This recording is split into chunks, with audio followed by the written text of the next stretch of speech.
These two approaches to meditation come from different traditions, are practiced in a different manner, have different effects on the brain, and are different in the way they're learned. Transcendental meditation comes from the Vedic tradition and was brought to the West by Maharishi Mahesh Yogi.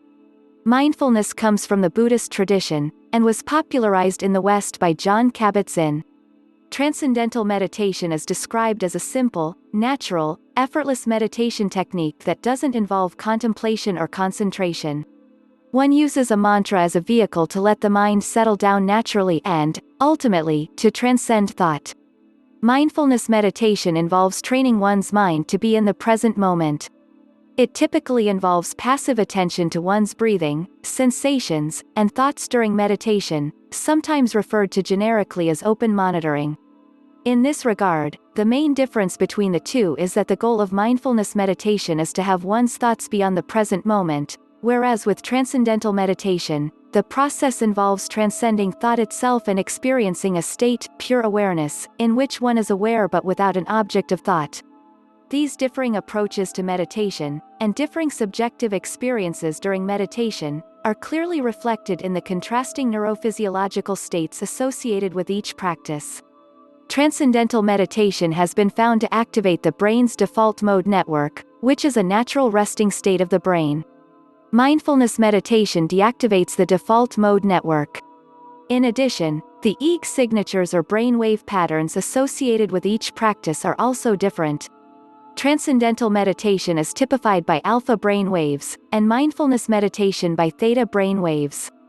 Alpha is associated with relaxation while theta is associated with a readiness to process incoming signals. Finally, the two approaches to meditation are learned in different ways. TM can only be learned from a certified teacher, who has been extensively trained and who teaches the technique in a very precise way. The teaching and the practice of the technique are standardized. With mindfulness, one can learn the technique in a variety of ways, and there are somewhat varied interpretations regarding how it should be practiced. A good way to learn is by taking the 8-week course on mindfulness-based stress reduction developed by Kabat-Zinn. But one can also learn mindfulness from various websites or books or magazine articles. The ultimate results of each technique also differ. With TM, long-term practice can result in a state of cosmic consciousness, in which the experience of transcendence is always present in one's awareness, even during activity.